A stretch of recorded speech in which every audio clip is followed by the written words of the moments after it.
We were joking the last time that we talked about the frequency of these.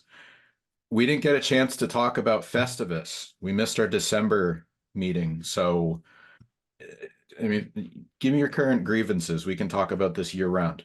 Doesn't have to be in December. Uh, Grievances. I got really none lately. Just life's been pretty good. Been Okay. busy, which is a good thing. Obviously we got Sacrifice coming up, and anything my only grievance is with Nic Nemeth, who's just using TNA to gain opportunity elsewhere. So that's my one grievance, if anything. Okay. Let's talk about him. Just showed up in the company. What can't you say about him? Yeah, Former no, world champion, WWE superstar.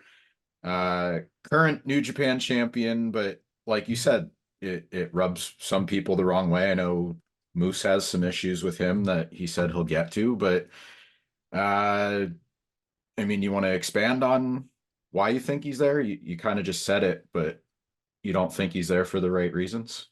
no, I think he's here for the right reasons, but it's also his own personal gain. And I know he wants to. I said it the day after Hard to Kill this past year, that week at Snake Eyes and the Palms, that I know we've had very similar type of a career path, leaving said other company and then coming out into the wild. So it's one of those things where we have to make a name for ourselves and build our names. And obviously he's doing that going across the globe, but he's also just kind of stepping toes into TNA and then leaving right away to go elsewhere. I know he just brought up something about doing something about Forbidden Door with AEW and New Japan, and then now he's over New Japan. And I went down to Puerto Rico and kicked the crap out of him. So it's just one of those things where it's all right, cool. I'll play this game too. So if you don't want to actually be at work, then don't be there. That's kind of my motto to it. I'm not saying I'm a flag bearer for TNA, but I think I'm a household name now at TNA. I think when people think of TNA, they hear Steve Maclin or think of Steve Maclin now, which is what I've tried to work for and try to pursue as my time there.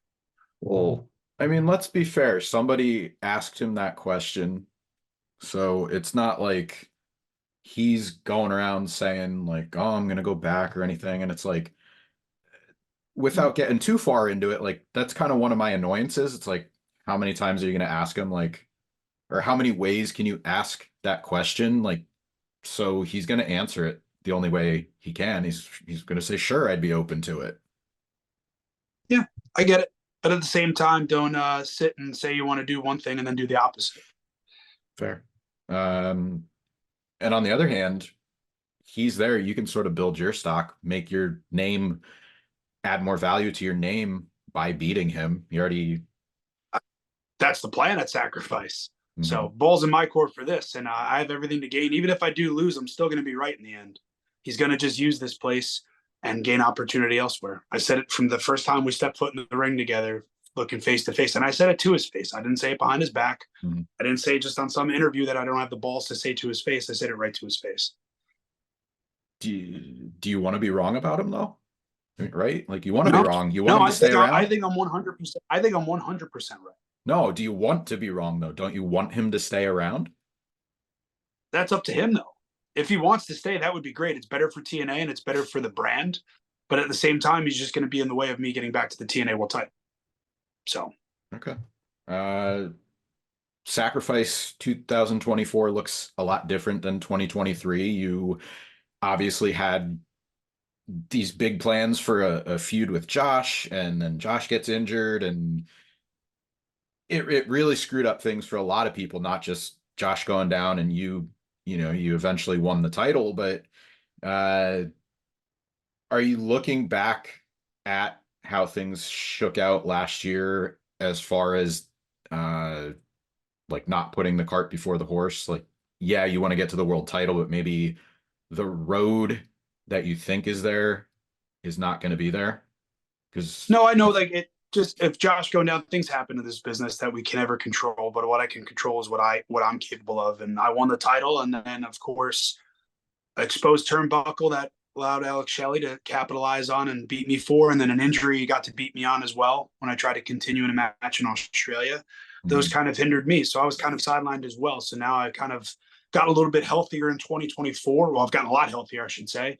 Mhm. Smartened up a little bit. I've changed my training routine up and my eating habits as well. And I'm just really focused on getting back to the world title. And then again, beating Nic Nemeth and having that marquee matchup at Sacrifice in Windsor this Friday is one of those things where it's going to put a lot more eyes on the product and a lot more eyes on me. We're only in March. If I don't know if you want to talk about this, but I know it was reported that your contract's up in a few months. So are you looking that far ahead as far as like re-signing, or how are you approaching March to the end of the contract? And then like, are you looking at it as, we'll deal with it when we get there, or, do you want to say anything about that? Yeah, I know my deal's up in May with TNA. I would love to stay. I've let management know that I've been enjoying my time here and loving my time here. But it's one of those things where if it's gonna come down to a choice on what's going best for me and my family. Mhm. So right now I am focused more or less on the just this Friday in Windsor, taking it one match at a time. But I know that I have a lot to prove as well for them to come back at me with an offer to stay. So that's on me. Okay. Uh, we're talking about, and I'd love to see you stick around. I'll say that personally, but we're talking about Sacrifice. We're only in March. Rebellion's coming up. That's already planned for a return to Las Vegas. That show last year also had repercussions coming out of the beginning of the year, like I said, with the injury and Yeah. uh, the title match. So is that, not saying you're looking past Nick and this weekend, but are you looking at Rebellion, or is that too far ahead for you, even though it's about a month out? Yeah, no, I always tell everybody that my next match is my one I worry about the most, and that's with Nic Nemeth at Sacrifice. And then after that, it's worrying about who won the world title match between EY and Moose, and I go Mhm. off of that. And so if you want my target after Nick, it's going towards the world title. That's where my Mhm. focus goes to. But if somebody gets in my way and I have to pick a new target, then so be it. Mhm. Figured I'd ask because it's a big anniversary Yeah. for you, a milestone. You won the Would title. be, It yes. No, beating Kushida last year at Rebellion was a big feat for me, especially in my career. But it's one of those ones where I would like to get back to and have that moment where I'm not interrupted by a Nick Aldis or a name from outside, where I'm standing foot in the ring by myself at the end and holding that title high. That's Mhm. the goal for me at some point this year to do, is to be standing there as a world champion alone in Mhm. that ring. I hear it a lot about TNA, the locker room, and as far as management giving talent creative freedom to explore what they want to do. And I feel like you've maybe didn't say it explicitly in the few times we've talked last year, but you see it on screen, especially with the stuff with PCO. Like I don't want to say it's out of character, but it's definitely uh, a little more elevated from what you did when you first got to TNA and even before that. Like there was character work, but it was, it sort of plateaued. Do you feel like uh or how much room do you feel like you can expand what you're currently doing? So going back to like how I plateaued. How do you think I plateaued in a way? Just as far as uh I don't want to, yeah, I don't know why. It's not plateauing as far as like your abilities or anything. Just, like you reach a certain point where you're like, okay, I need to either adapt Mhm. or So I think I'm doing that currently with me and the Rascalz right now, where I'm just taking what's kind of put in front of me, and somehow we just gel. And I know they live up to the name of being Rascalz, and they're not the very most disciplined guys, but they get the job done at the end of the day. Mhm. And I think we're a trio that if was to keep going, and think what we're doing is very entertaining and allows me to kind of open up my side from being so serious and have a little bit more fun, which I'm enjoying my time with them. Mhm. It's been a good time. But it's also, again, when my mind is set on the world title and said the match with the PCO, where we had that grueling match at Under Siege. And that's just one of those matches where it's just, I was very serious at that time because I needed to be. I knew the opponent that was standing across the ring from me. Mhm. Now I know the opponent that I have this Friday at Sacrifice with Nic Nemeth. I have one of the best in the world standing across from me. So my mind is set on that, and I have to be serious about that. But when it is time not to be serious and I'm behind that curtain, I can have a good time. Thank you. I have the two rascals with me that I want to call ourselves the hierarchy of pro wrestling. But they're a good time to hang out with, and I think with the talent that we have as a trio, could be something down the road. Mm-hmm. Thank you for saving that for me, because I know I kind of went off and I was like, I have a point in here somewhere, but you made it for me. You Yeah, have like, you have to evolve with what's going on in front of you. You just yeah. can't stick to a script sometimes, because that's when we just become robotic, and I don't believe in that. I like to have things happen organically, and that's again one of those things with the three of us. They came out in camo pants and my new merchandise that you can get at Shop TNA with my Front Towards Enemy shirt. If you're listening to this, if you want that shirt, I love it. But they came out in camo pants, just saluting me like a couple of jackasses that they are, and it just was a good time. It was a lot of fun. Yeah. Yeah, and you know, you look at their history, like they have the tree house and they have a certain vibe. You have your own, but it's I've got you're my own version of a burn pit, you yeah, know. like you're you're kind of playing the straight man to their comedic character, and the whole thing works. It's just you need to find the right balance, and it's, you know, I think more to your point, you're kind of doing what's put in front of you. And I think that goes across the board for TNA in general in the locker room and the roster. I think that's one of those things creatively where we have creative give us an idea or a promo or this or that and a certain segment, or and we see how it goes. And if something can gel out of it and something just happens organically, we go with it. Look at how successful the system is right now with Brian, Eddie, and Moose and Lish. It's just one of those things that's kind of just gelling and working because they're assholes. I don't like the system.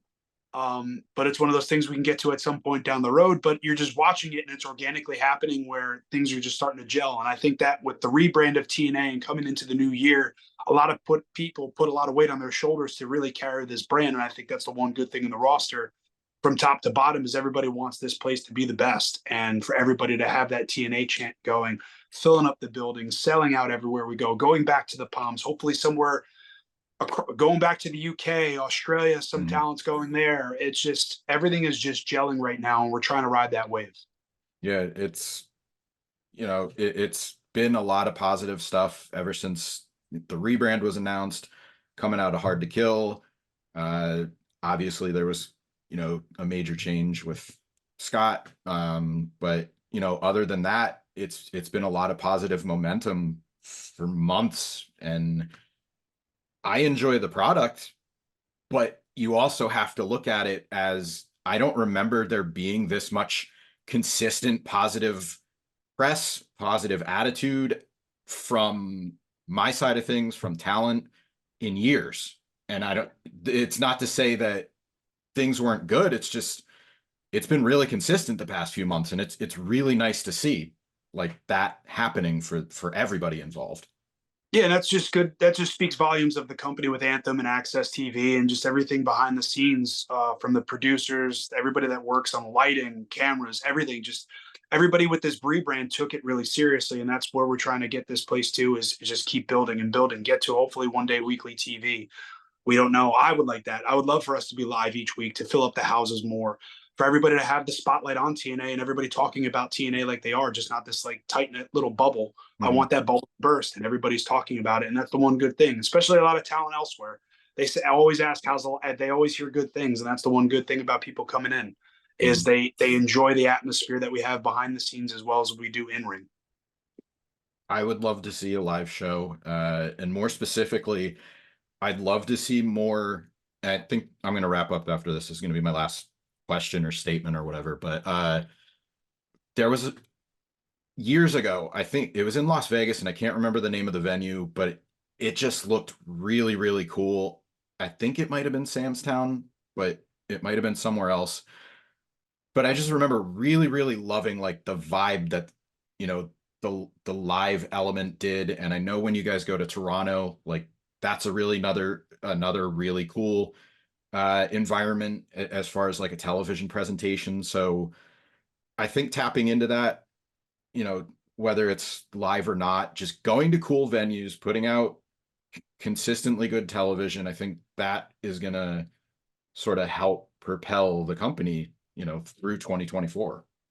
Yeah, and that's across the board. Everybody's been doing that for the past 3 years that I've been there. And it's just been from the moment I got there, this place from COVID time of having no crowd to getting the crowd back and just going from that little studio we had in Nashville, now traveling all over the world and getting out there, now being in Windsor again this week, going back to the Palms. I don't know where BFG or Slam's going to be yet, but just I'm excited for where those venues are going because that just makes me excited for, all right, where to next? What town next? Where are we going to? Where are we going to steal the show and make this brand even better? Where am I going to go out and make people buy my shirt? Where, you know what I mean? Like I love looking out into the crowd, and as much as people hate me, I still see fans wearing my T-shirt in the middle of the crowd, and I love that. That just Yeah. lets me know I'm doing something right, and that lets me know that TNA is doing something right. Yeah, I'm sure that the venue's gonna bother me now. Yeah, I think it was at Samstown. It probably was Tamstown. Yeah, it for some reason I remember like Booker T being in the ring, and then there was like a bunch of guitars hung on the wall. I just thought it No, was that might maybe not it was been a different one. Yeah. I don't know. Oh, it was the joint at the Hard Rock. And there you go. That was it. I looked it up. All right. I'm the type that has to look that stuff up. So sorry. No worries. I'm You got to like, answer your own question. yeah. Anything you want to plug or promote before we get out of here? I know I touched on Rebellion a little bit. Obviously, Sacrifice. Any favorite Scott Steiner memories besides the math promo? I don't know. Him and Rick, I used to love when they were still just wearing the Michigan gear back in the day before he went to the full-on blonde look. I used to love that as a kid, the Steiner brothers. But no, follow me at Steve Maclin, Twitter, Instagram, TNA shop for my merchandise, Pro Wrestling Tees, Steve Maclin store. And yeah, just watch this, tune in this Friday, tune in this Thursday to watch TNA Impact. So yeah, we're just getting 2024 started and it's only March.